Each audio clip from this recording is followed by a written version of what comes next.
Terra, economista, muy buenos días. ¿Qué tal? Buenos días. Ahora mismo, Santiago, estamos en el tiempo de la política, cierto, pero tiene que ir de la mano con el de la economía, porque la economía no espera. ¿Qué situación tenemos a partir de ahora, teniendo en cuenta que nos arriesgamos a un bloqueo político?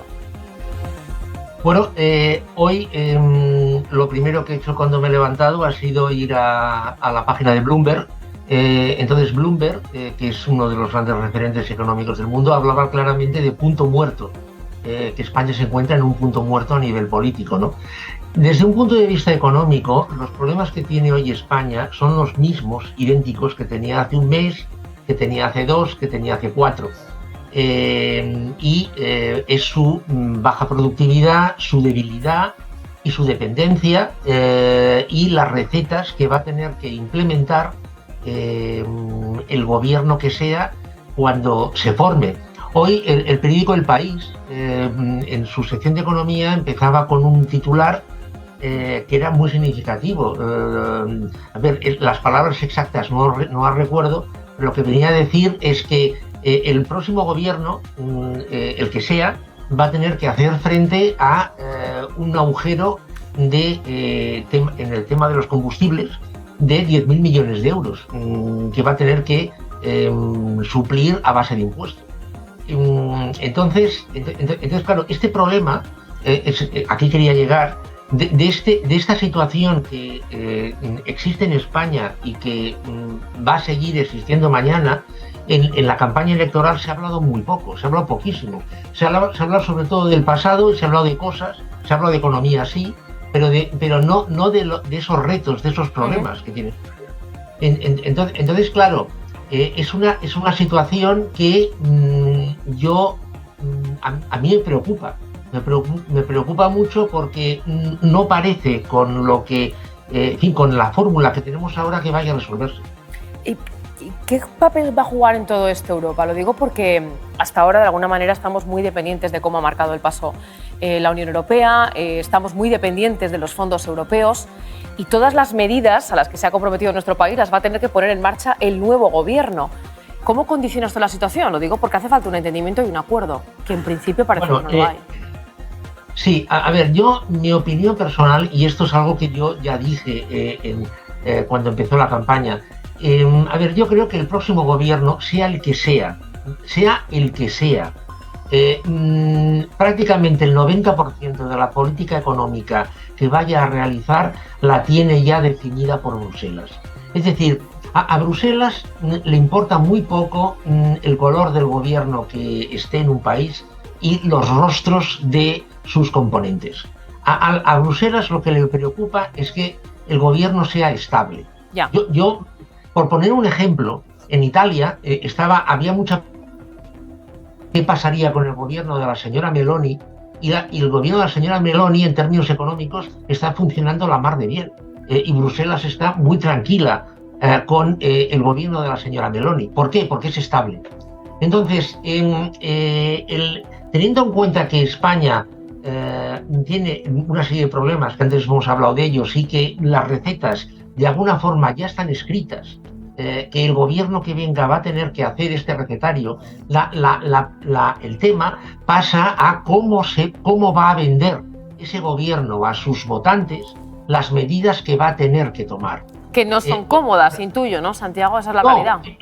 En absoluto, son muy incómodas. Por ejemplo, la tasa de utilización de las vías de comunicación, el famoso, la tasa de autopistas, ¿no? De uso de autopistas. Esto, que en la campaña se ha dicho, se ha negado, se ha dicho que se va a renegociar, etcétera, etcétera. O sea, esto, si Bruselas dice, bueno, todo esto que hemos hablado está muy bien, pero esto lo tenéis que poner en marcha. Eso, el gobierno que sea, lo va a tener que poner en marcha. Y entonces la pregunta es, ¿y esto cómo lo va a explicar a la ciudadanía ese gobierno? Entonces, este es un ejemplo, pero hay otros. Por ejemplo, yo creo que el IVA va a aumentar, va a subir el IVA. Va a ser una de las herramientas que se va a utilizar, subir el IVA. El impuesto sobre los combustibles va a volver a subir. Se van a tener que poner tasas sobre emisiones medioambientales. el gasto público se va a tener que recortar en algunos aspectos.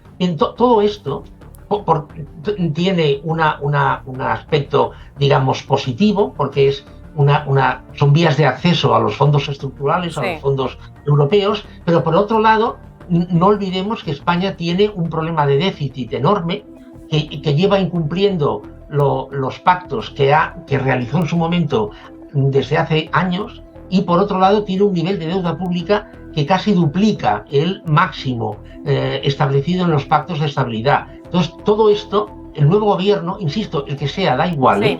Entonces, todo esto, usted no entra en valorar los colores políticos, sino que salga quien salga, va a tener que lidiar con todo esto, que es una situación que no va a ser cómoda políticamente. Vaya, ahora ya no, por mucho celofán que se le quiera poner, las medidas son las que son y solo hay que acatarlas en España, vaya, para que nos entendamos. Porque la hoja de ruta la marca Bruselas. Hacía usted reflexiones sobre lo que había leído esta mañana en Bloomberg. Vamos a recuperar ese titular que es, bueno, llamativo sobre la situación que hay en España, ese bloqueo al que hace alusión. Punto muerto, ¿no? Es lo que dice Bloomberg. Hace punto muerto en la política española. Esto, desde luego, internacionalmente no nos viene nada bien, ¿no? Porque es un término feo, esto de punto muerto. Parece que estamos en un callejón sin salida, que es lo que quiere dar a entender. Exacto. Le Monde tiene un titular parecido. Es decir, el gran problema, por eso es lo que por eso he puesto el ejemplo de Italia. Es decir, el gobierno de la señora Meloni ha dado estabilidad económica y entonces en Bruselas están bien, bueno, no están preocupados.